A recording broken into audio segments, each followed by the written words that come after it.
Thanks for bearing with me. So hello again, everyone. I hope you've enjoyed today's discussions and that really amazing lunch that we had. 20 years ago, I would never have believed that I would be standing here addressing you as the Secretary of the Interior, talking about, thank you.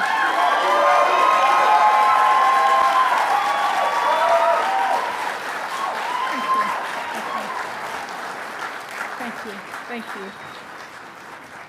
Talking about the historic progress we have made for Indian country. President Biden has been the best president for Indian country in my lifetime.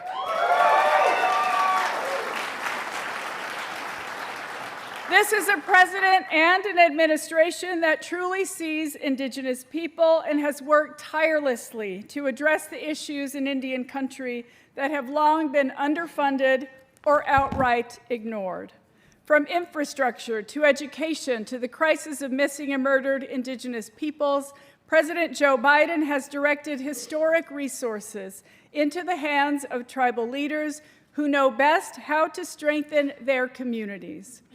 Across the Investing in America agenda, a historic $45 billion, more than 15 years' worth of the Bureau of Indian Affairs annual budget has gone into Indian country through this administration. With that comes enduring and transformational change. It means electrifying homes on the Hopi Reservation in Arizona that have never had it, protecting cultural resources like salmon, which Pacific Northwest tribes have stewarded for thousands of years, building new transportation infrastructure for the Mescalero Apache Nation in New Mexico that will provide a safer travel route and boost the tribe's local economy, addressing toxic legacy pollution and abandoned oil and gas infrastructure that pollutes air and water for the Osage Nation in Oklahoma, and providing clean drinking water for Fort Peck in Montana. I could go on. This is a once-in-a-generation funding that is empowering tribes and making up for significant and systemic underfunding of tribal communities. Of course, we know that the need in our communities is still incredibly high. We know that many priorities still need adequate funding and resources. That's what decades of lack of investments look like. But what we have done will have lasting and enduring results for the generations that have counted on us to show up. It means that our kids and grandkids have a better shot at living lives where their needs are met, where their futures are bright, and where the pains and ills of the past no longer dictate who they can become. That progress is on us, and it's thanks to President Biden for making this administration and our cabinet firm and unwavering partners in Indian country. Now, like any good tribal council, our cabinet has not always been unified in every decision. We're passionate people, united in service to the American people, but also unique in our perspectives. But every single day, I have felt heard, I have felt respected, and I have felt secure that my advocacy on behalf of Indian country has been acknowledged and seen by the White House. 20 years ago, I would never have thought I'd be standing here. I would never have thought I'd be welcoming the President of the United States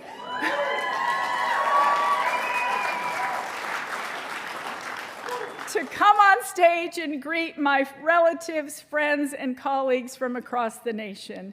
Yet here we are. So please give a warm welcome to someone I am so honored to call our friend, President Joe Biden.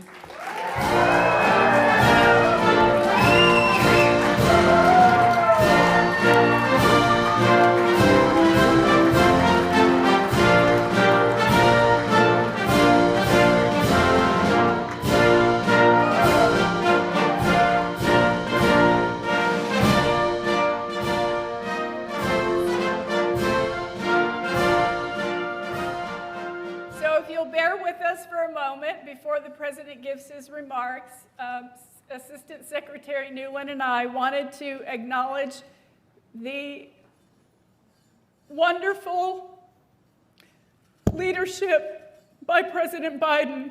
He has been a champion for Indian country over these past 4 years, and I felt the best way for us to acknowledge that was with a blanket. This is an 8th generation blanket from a tribally owned business, and I've had it embroidered. Assistant Secretary.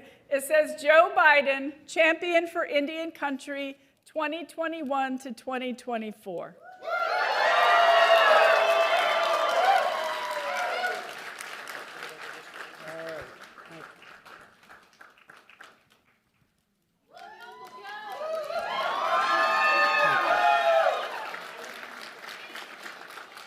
I think they want us to look over there where all the...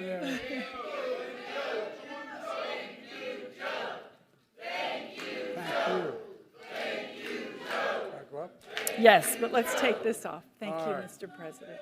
Thank you very much.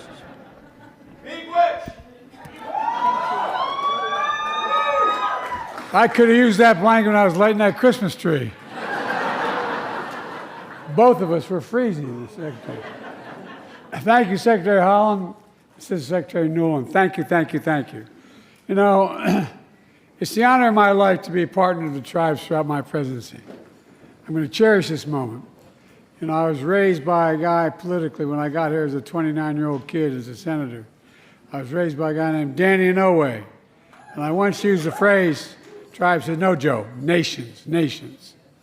I want to thank Secretary Howland for the introduction and for your historic leadership of the Department of Interior. And this has been historic. It's been historic. I've worked with a lot of cabinet secretaries. I've appointed a bunch over my 500-year career. But I tell you what, I've never met with a cabinet secretary more devoted to their obligation, the job she's taken on. I really mean it. And thanks to all the tribal leaders who traveled across the country representing your tribal nations. Folks, I came to office and I relaunched the White House Tribal Nations Summit to bring us all together again. Talk about the needs of your communities, to set goals, to listen. Because I recognize that respect is the core of nation-to-nation relationships. We have a lot to be proud of, I think. We've gotten a lot done. From day one, my administration, we've worked to include indigenous voices in everything we do. Not only the first Native American cabinet secretary in history, but more than 80 Native Americans now serve in senior roles across my administration.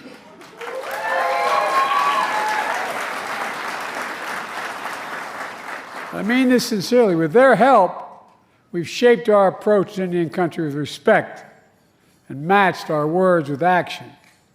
I'm proud to have reestablished the White House Council on Native American Affairs and taken historic steps to improve tribal consultation.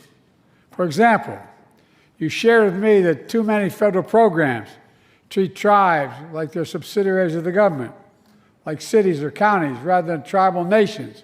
Nations, not subsidiaries. That's who you are, you're nations. So, at last year's summit, I signed a groundbreaking executive order to recognize that you should be treated as tribal nations with respect to your decision-making power. That executive order requires federal agencies to streamline grant applications, to co-manage federal programs, to eliminate heavy-handed reporting requirements. Trying to do that across the board, by the way. We're also investing in a historic $45 billion directly into Indian country. More is needed, but it's more than ever happened before. This includes helping tribal communities get through the pandemic with vaccines and arms and checks in pockets. We're helping tribes build new roads, bridges, deliver affordable, high-speed internet, and clean water across tribal communities. As a nation, we're making the biggest investment ever in fighting climate change, ever, anywhere in the history of the world. which helps tribal communities to lead in transition to clean energy and ease the impact of droughts and wildfires and rising sea levels that threaten native lives and precious homelands. I secured the first ever advanced funding for the Indian Health Service.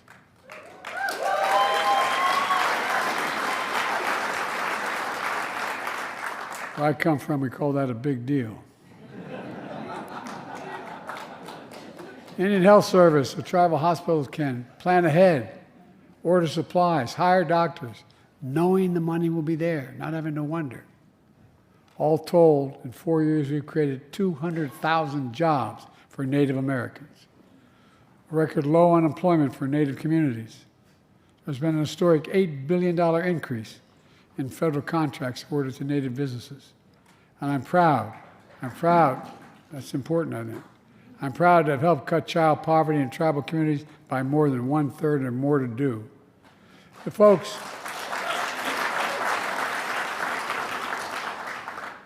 at the same time, we're also doing what we should have done a long time ago, preserving ancestral tribal homelands.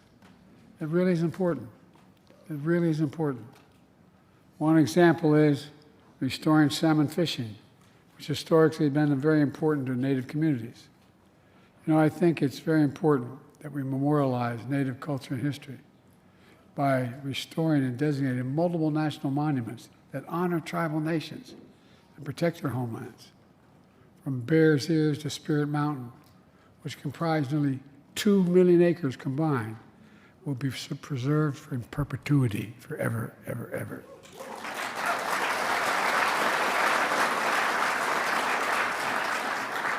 I remember a young woman came up to me, a young girl comes to me and said, I bent down, she said, "Can I talk to you?" I said, "Sure."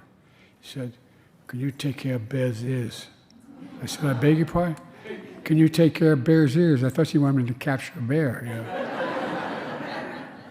And when we signed the bill, I gave her the pen.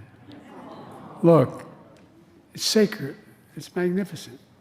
And this year, my administration designated the first Native Marine Sanctuary proposed by indigenous communities, which is off the coast of California, which occupies 4,500 square miles. That's off limits. You know, these efforts are totally consistent with my commitment when I came to office to preserve 30% of all America's lands and waters permanently by the year 2030. And we're well on our way because of the help you've given me. And we're doing all this with respect for the stewardship practices that tribes developed over the centuries, known as indigenous knowledge. I believe tribes should have a say in how these sacred lands are managed. To this day, they should have a say. And last year alone, we doubled the number of co-stewardship agreements, totaling 400 with tribal nations.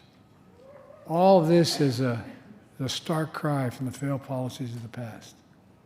In October, I saw many of you in Arizona. It's a day I'll never forget.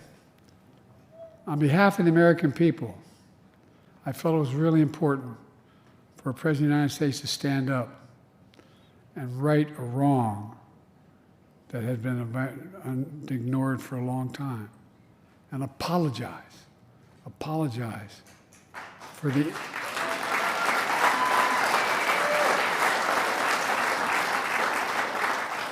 We're not about erasing history, we're about recognizing history, the good, bad, and the ugly.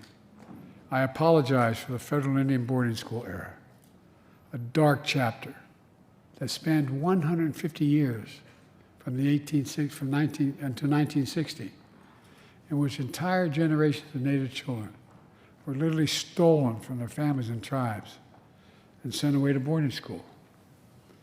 The official policy in the federal government designed to sever ties between children and their tribal families, their language, and their culture. Today, we act to continue that healing process. I'm proud to announce we're establishing the historic Carlisle Indian Industrial School in Pennsylvania as a new national monument. I want everyone to know.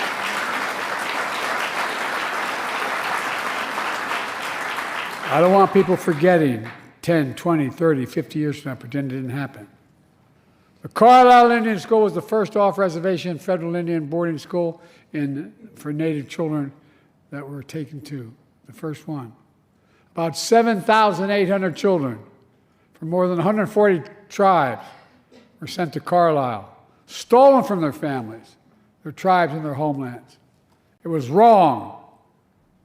In making the Carlisle Indian School a national monument, we make clear that what great nations do.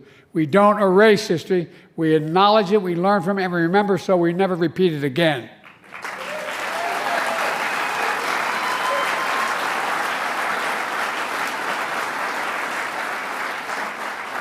We remember so we can heal. That's the purpose of memory. Now, part of the tragedy of Indian boarding schools is that they deliberately tried to erase the culture of tribes by ensuring that children lost their language and their traditions. That's why the next chapter of healing requires revitalizing native languages. My wife, Jill, to her, this is something our First Lady cares deeply about. She's an educator.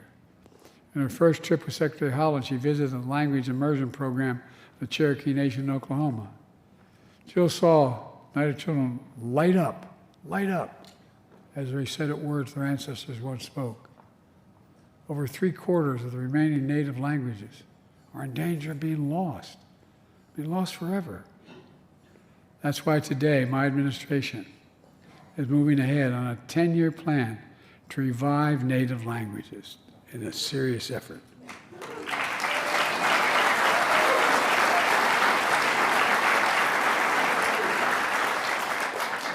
It's a vision that works with tribes and support teachers, schools, communities, organizations in order to save Native language from disappearing. This matters. It's part of our heritage. It's part of who we are as a nation. It's how we got to be who we are. We also heard loud and clear that public safety is a top concern of Native communities. That's why when I was a vice president, when we reauthorized the Violence Against Women Act, which is my daughter says I wrote with my own paw. I wrote it 30 years ago, one of the proudest things I ever did. We also reaffirmed tribal sovereignty and expanded tribal jurisdiction to cover cases where outside predators harm members of Indian nations in Indian country and decided there.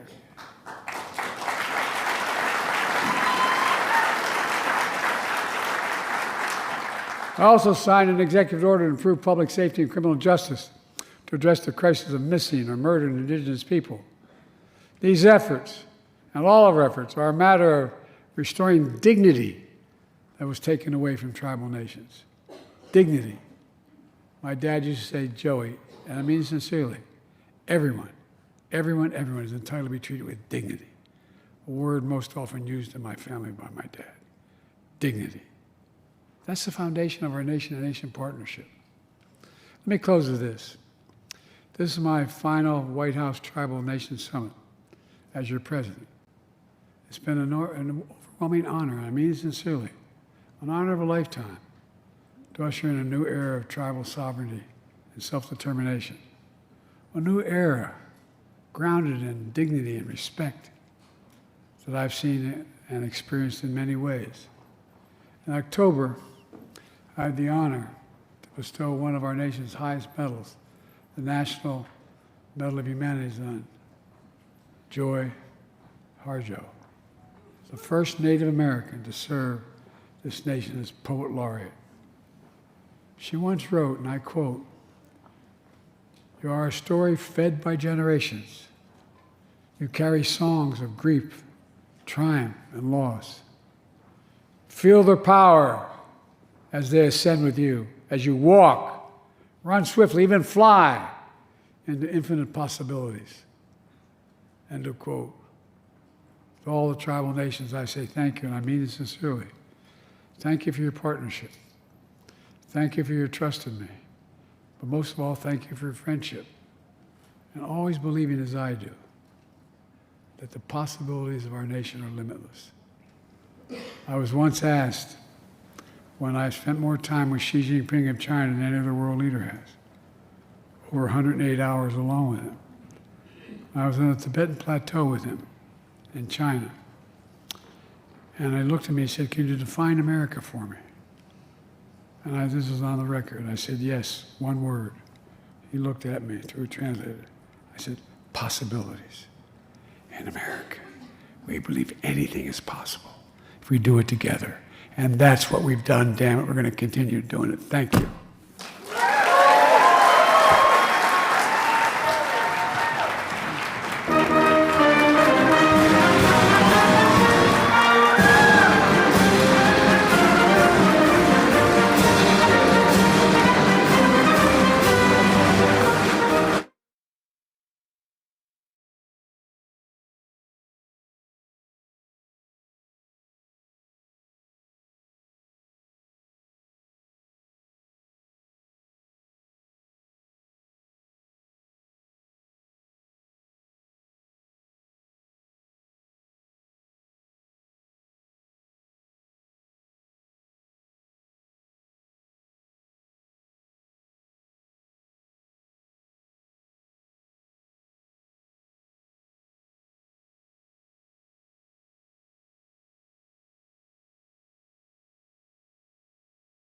Sophia Madrigal.